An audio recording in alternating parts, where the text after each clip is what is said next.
Bismillahirrahmanirrahim. Assalamualaikum warahmatullahi wabarakatuh. Alhamdulillah. Alhamdulillahi rabbil alamin. Allahumma salli ala sayyidina Muhammad wa ala ali sayyidina Muhammad, amma ba'du. Segala puji hanya milik Allah Subhanahu wa taala, Tuhan seluruh alam, yang senantiasa terus memberikan nikmatnya kepada kita semua. Salawat teriring salam semoga tercurahkan kepada Nabi kita, Nabi Agung, Nabi besar Muhammad Sallallahu Alaihi Wasallam. Sahabatku yang dimuliakan oleh Allah Subhanahu wa Ta'ala, perlu kita ketahui bersama-sama bahwasanya setiap kewajiban, setiap perintah Allah yang Allah perintahkan, yang Allah wajibkan kepada hamba-hambanya untuk senantiasa dikerjakan, untuk senantiasa dilaksanakan, tentunya itu pasti ada nilai kemanfaatan yang akan dirasakan, yang akan diperoleh dari setiap perintah yang dikerjakan oleh hambanya tersebut. Sekali lagi, Al-Fakir tegaskan bahwasanya setiap perintah Allah yang Allah wajibkan, yang Allah perintahkan kepada hamba-hambanya untuk dikerjakan, kemudian hambanya itu tersebut, kemudian orang tersebut mengerjakan perintah itu, melaksanakan perintah itu, maka yakinilah pasti ada kemanfaatan yang dapat diperoleh oleh hambanya tersebut yang menjalankannya. Begitupun sebaliknya, setiap larangan Allah yang Allah larang, yang Allah haramkan kepada hamba-hambanya untuk ditinggalkan, untuk jangan sampai dikerjakan, tentunya ada nilai kemanfaatan, tentunya ada nilai manfaat yang bisa dirasakan oleh hambanya tersebut, yang bisa dirasakan oleh orang tersebut yang menjalankan, yang menjauhi larangan Allah tersebut. Maka kita hidup di dunia ini sebagai manusia hanya dituntut untuk menjadi manusia-manusia yang taat kepada Allah Subhanahu wa Ta'ala. Manusia-manusia, hamba-hamba Allah yang senantiasa bisa menjalankan segala perintah-perintah Allah dan menjauhi segala larangan-larangan Allah. Seperti contoh, Allah memerintahkan diri kita untuk selalu senantiasa menjalankan ibadah sholat fardu yang 5. Dan ibadah sholat fardu yang 5 ini Allah wajibkan kepada hamba-hambanya untuk senantiasa dikerjakan, jangan sampai ditinggalkan. Dan ternyata perintah sholat ini ada manfaatnya, ada tujuannya yang bisa dirasakan kemanfaatannya bagi orang-orang yang senantiasa selalu menjalankan ibadah sholat. Yang jelas salah satu manfaatnya yaitu terhindar dari perbuatan-perbuatan keji dan mungkar. Jadi diri kita ini kalau pengen hidupnya pengen tenang, hidupnya pengen bahagia, hidupnya pengen terhindar dari perbuatan keji dan mungkar, bisa mengendalikan hawa nafsu kita, terhindar dari perbuatan-perbuatan maksiat, terhindar dari perbuatan-perbuatan yang bisa merugikan diri kita, maka kerjakanlah sholat. Inna sholata tanha anil fahsa iwal mungkar. Sesungguhnya sholat itu bisa mencegah dari perbuatan-perbuatan keji dan perbuatan-perbuatan mungkar. Jadi Allah tidak main-main dalam memerintahkan, dalam mewajibkan sholat itu, karena sholat merupakan rem diri kita untuk senantiasa jangan sampai terjebak dalam perbuatan-perbuatan keji dan mungkar, jangan sampai kita terjebak dalam perbuatan-perbuatan maksiat. Maka kalau diri kita hidupnya selalu merasa sukar, selalu merasa banyak masalah, selalu banyak problem, ya kadang masalah ada aja. Kadang diri kita kok arahnya ke dalam kekejian, ke dalam kemungkaran, kadang gampang melaksanakan maksiat. Maka bisa kita cross check apakah kita sudah benar-benar menjalankan sholat kita. Lah hidup kita pengen tenang, hidup kita ingin bahagia, hidup kita pengen terhindar dari masalah, hati tenang, pikiran tenang, tapi jarang sholat, tapi sholatnya masih bolong-bolong, ya gak bakalan bisa memperoleh ketenangan itu. Yang ada ya perbuatan keji akan datang, yang ada perbuatan mungkar semakin merajalela dalam diri kita.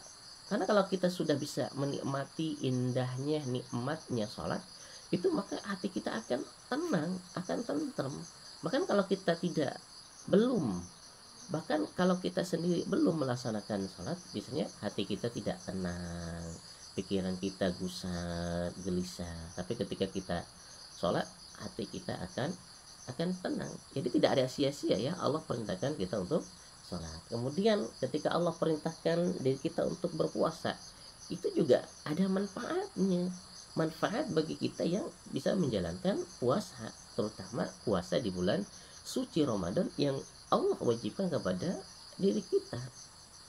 Ya, salah satunya keutamaan kita berpuasa itu, kata Allah, kalau kita berpuasa maka diri kita akan menjadi orang-orang yang bertakwa, orang-orang yang semakin dekat dengan Allah, orang-orang yang semakin semangat dalam beribadah kepada Allah, orang-orang yang semakin sergap dalam menjalankan perintah Allah dan menjauhi segala larangan-larangan Allah. Atau gampangnya, simpelnya, takwa itu menjadikan diri kita menjadi orang yang baik, menjadikan diri kita menjadi orang-orang yang senantiasa sami'na wa ata'na kepada Allah Subhanahu wa ta'ala, menjadikan diri kita, hubungan kita dengan sesama manusia itu semakin baik. Nah, puasa salah satunya yang menjadikan diri kita untuk menjadi orang yang bertakwa. Kan sudah jelas tuh perintahnya. A'udzubillahi minasyaitonirrajim. Ya ayyuhalladzina amanu kutiba alaikumusiyam kama kutiba alal ladzina min qablikum la'allakum tattaqun. Hai orang-orang yang beriman, diwajibkan kepadamu dan diwajibkan terhadap orang-orang sebelum kamu agar kamu berpuasa. Hai orang-orang yang beriman, berpuasalah kalian sebagaimana diwajibkan sebelum orang-orang sebelum kamu agar kamu bertakwa. Tuh, ya, perintah Allah mewajibkan kepada orang-orang yang beriman itu bukan hanya sekedar perintah saja, tetapi ada tujuannya. Tujuannya apa? Tujuannya agar diri kita menjadi orang-orang yang bertakwa. Kemudian salah satu lagi contoh, kita dianjurkan untuk selalu bersedekah. Ternyata sedekah itu bukan malah mengurangi harta kita, mungkin secara fisik atau secara nominal memang mengurangi, tetapi ternyata sedekah itu bisa memperlancar, menambah rizki kita, ya, bisa memperlancar rezeki kita. Selain memperlancar rezeki kita, ya, sedekah itu ya mencerminkan ya dalam diri kita menjadi orang-orang yang dermawan, menjadi orang-orang yang baik, mengajarkan kepada kita agar diri kita menjadi orang-orang yang senantiasa peduli terhadap sesama. Karena menjadi orang yang peduli terhadap sesama itu mencerminkan diri kita menjadi orang yang mulia.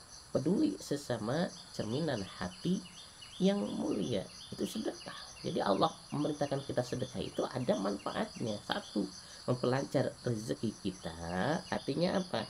Artinya kita mengeluarkan rezeki kita untuk bersedekah, untuk menolong orang lain, itu bukan berarti kita semakin habis rezekinya, semakin berkurang harta kita. Tapi apa? Tapi sebenarnya itu adalah memperlancar rezeki dari Allah Subhanahu wa taala. Allah akan menambah, melipat gandakan rezeki yang telah kita keluarkan.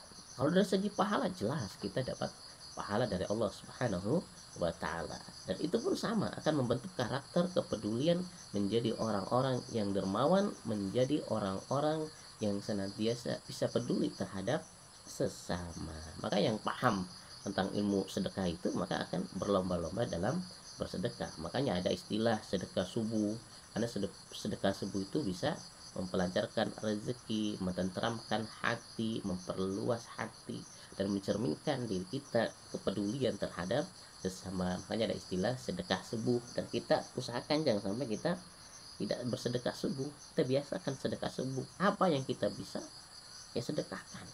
Ya, sedekah itu kan nggak harus berbentuk uang. Sedekah subuh atau sedekah yang lainnya kan bisa. Kita punya makanan, ya bisa sedekah berupa makanan, kita kasih kepada tetangga, kita kasih kepada orang-orang yang membutuhkan. Ya, kita punyanya beras, ya sedekah beras.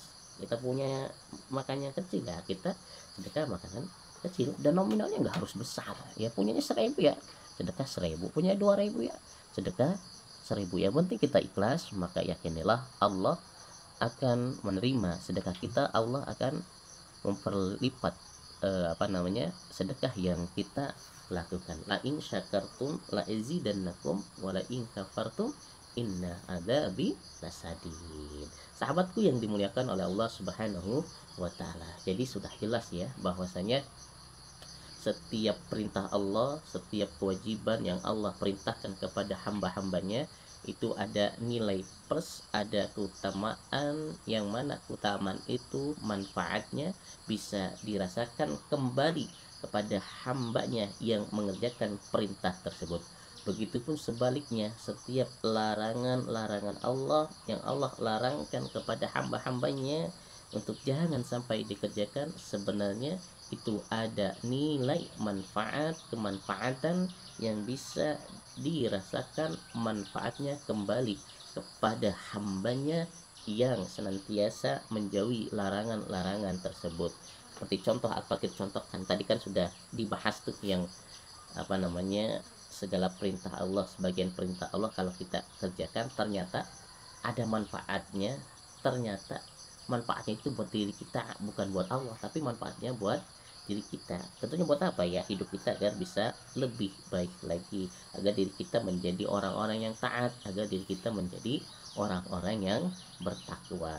Nah, kalau kita menghindarkan apa yang dilarang oleh Allah Subhanahu wa taala, kita menghindarkan kemaksiatan yang diharamkan oleh Allah Subhanahu wa taala, ternyata ada manfaatnya. Salah satunya Allah memerintahkan diri kita untuk jangan sampai minuman-minuman keras. Artinya jangan sampai kita mabuk-mabukan, jangan sampai kita minum miras, jangan sampai kita minum ciu.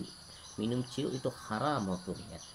Ternyata kalau kita teliti, ya, kenapa kita dilarang oleh Allah Subhanahu wa taala untuk minuman-minuman keras, untuk minum-minuman khamr, untuk minuman-minuman ciu yang memabukkan diri kita. Ternyata kalau kita semua mengonsumsi itu bisa, yang jelas satu, bisa merusak tubuh kita, yang kedua bisa menghilangkan akal kita. Artinya apa? Orang yang sudah kecanduan minuman-minuman keras, mabuk-mabukan, itu bisa merusak saraf pikiran, bisa merusak akal pikiran, sehingga nantinya akan timbul seperti orang yang gila, seperti orang yang stres. Itu sudah terbukti, mohon maaf, di pesantren kami, ya, di pondok pesantren Al-Hadid ini, ya, sekarang sedang menangani, ya, orang tua yang sudah umurnya sekitar 50 tahun, ya, karena masa mudanya dia senang minum-minuman, senang obat, ya akhirnya apa? Ya, dari segi mentalnya dia sering marah-marah, kadang KDRT terhadap istri dan anaknya. Nah, sekarang mohon maaf, kemarin terkena stroke, ya, dan sekarang ya sarafnya terkena, ya sekarang mohon maaf sifatnya seperti orang yang stres, orang yang gila. Jadi pikirannya jadi linglung, kagak normal lagi. Itu apa? Efek dia minuman keras. Bahkan sebelumnya, ya, Al-Fakir di pondok pesantren ini menangani orang-orang yang suka minuman, suka obat-obatan, ya. Jadi karakter sifatnya yang udah kelihatan kayak jadi kayak orang linglung, jadi kayak orang oon, jadi tetap bengong sendiri, pelengah pelongo, ya kayak orang gila. Tuh efek dari orang yang melanggar larangan Allah, yang suka minuman minuman keras. Akhirnya kecanduan, ketika sudah kecanduan ya timbul yang namanya penyakit mencuri. Ya, orang yang suka minuman timbul nanti arahnya ke zina. Orang yang minum minuman keras nanti arahnya bisa pembunuhan, kekerasan. Itu yang terjadi kalau melanggar larangan Allah. Itu baru minuman. Kalau dari segi fisik jelas merusak fisik kita, merugikan diri kita, dan tentunya merugikan orang lain. Ya, akan menjadi hilang. Karena apakah melihat sendiri ketika lihat teman al fakir yang minum minuman sudah mabuk, ya ketika dia nggak sadarkan diri sudah mabuk, udah gelanteng, kayak orang apa namanya bego, ya itu dia ya, sikapnya langsung berubah total kayak orang stres, ya orang gila. Orang dibakar kakinya pakai korek, ya dia kagak kerasa panas, heran. Dan kemudian timbul tuh ya dalam bayangannya, katanya dia mau memperkosa, ya mau memperkosa nenek-nenek penjual gorengan, ya penjual mendoan, yang mohon maaf yang sudah tua umurnya, sudah nenek-nenek, ya beliau sekarang udah almarhum, ya semoga beliau senantiasa jadi ahli surga. Ya itu kalau nggak dipegangin teman al fakir itu yang mabuk itu saat itu, apa masih inget tuh minumannya merek MM, nggak dipegang, ya dia akan rontak, dia akan turun ke bawah, ya akan berulah, ya nyari yang namanya ibu ceplik untuk apa, untuk diperkosa. Nah, dibilang milik nenek-nenek, coba dianggap seperti bidadari. Kan itu kalau orang yang waras, orang yang normal, nggak mungkin seperti itu akan terjadi, karena sudah terpengaruh ya oleh minuman-minuman keras. Akhirnya apa, sifatnya seperti binatang. Makanya ayo jangan sampai kita minum minuman keras, karena efeknya itu sangat banyak sekali, merugikan diri kita, merugikan orang lain, merugikan pikiran kita, merusak otak kita. Begitupun sama ya dengan obat-obatan. Jangan sampai kita minum ya mengkonsumsi obat-obatan seperti narkoba, sabu-sabu, pil koplo, pil setan, dan lain sebagainya. Karena apa? Mohon maaf, iya mungkin bagi dia nikmat, gendeng, ya habis konsumsi kayak tenang, kayak kuat, ya tapi dia nggak mikir efeknya. Kalau sudah kecanduan sama, nanti kayak binatang, ya akalnya hilang, otaknya hilang, ya akan timbul sifat-sifat binatang bagi orang-orang yang mengkonsumsi narkoba. Anak Al-Fakir sendiri, pesantren sendiri sudah, ya sudah pernah menangani seperti itu orang-orang yang sudah kecanduan dengan obat-obatan, yang menjadi orang pemarah, menjadi orang pendendam, bahkan bisa membunuh orang. Tuh orang yang sudah kecanduan mengkonsumsi obat-obatan terlarang. Maka ayo jangan pernah kali-kali kita coba untuk melakukan kemaksiatan, untuk mengerjakan apa yang dilarang oleh Allah Subhanahu wa taala. Kelihatannya memang enak, nikmat, tapi itu ada nikmat sementara yang sebenarnya itu akan menghancurkan hidup kita, akan menghancurkan diri kita, akan menghancurkan keluarga kita. Seperti lagi Allah melarang kita untuk zina, ya zina itu juga akan merugikan diri kita. Kalau kita kecanduan dengan zina, ganti-ganti pasangan, akan terkena penyakit AIDS, ya merugikan orang lain, merugikan diri kita. Kasihan nanti anak kita kalau dari hasil zina, ya itu akan membobrokkan moral kita. Kemudian kalau kita, apalagi Allah melarang mencuri juga sama. Orang kalau sudah mencuri sekali dua kali itu akan kecanduan. Maka salah satu penyakit itu yang susah dihilangkan adalah ketika sudah suka mencuri, susah. Makanya hukumannya itu kan di penjara. Makanya lihat tuh koruptor, ya koruptor kan tuh bahasa saja, ya artinya dia yang suka mencuri. Koruptor itu kan pencurian besar, ya sudah banyak yang tertangkap tapi diulangi lagi, ya nggak ada efek jerahnya. Ya kenapa yang yang dikorupsi bukan hanya sejuta 2 juta, puluhan juta, bahkan ratusan juta, miliaran, bahkan sekarang sampai triliunan. Itu coba, ya dan itu banyak dilakukan. Kenapa? Ya mohon maaf, maling ini mencuri itu ya karena korupsi ini penyakit yang nggak bisa dihilangkan kalau istilahnya, ya dia nggak bertobat, bener-bener taubat. Makanya kalau hukuman cuma penjara ya berapa bulan, beberapa tahun doang, 15 tahun, ya nggak ada kapoknya. Ya makanya benar tuh kan kata di dalam Islam itu, kalau mencuri sudah melihat di batas, potong tangannya. Ya yang ngeyel-ngeyel untuk masih korupsi terus, potong. Kalau memang nggak mau di apa namanya hukuman mati, potong. Makanya benar, boleh hukuman mati bagi orang-orang yang korupsi, tuh membunuh dan lain sebagainya. Banyak ya larangan-larangan Allah yang perlu kita tinggalkan, yang mana kalau kita tinggalkan itu manfaatnya akan kita rasakan. Sahabatku yang dimuliakan oleh Allah Subhanahu wa taala, intinya dari ngacoprak ya Al-Fakir pada kesempatan kali ini, intinya yuk jadikan diri kita menjadi orang-orang yang taat, menjadi orang-orang yang sami'na wa ata'na dengan perintah-perintah Allah, dengan larangan-larangan Allah, agar diri kita menjadi orang-orang yang senantiasa bisa mendapatkan manfaat hasil dari setiap perintah Allah yang kita kerjakan, dari setiap larangan-larangan Allah yang kita tinggalkan. Dan tentunya diri kita bisa benar-benar menjadi orang-orang yang bertakwa, yang semakin hari ke hari bisa lebih baik lagi,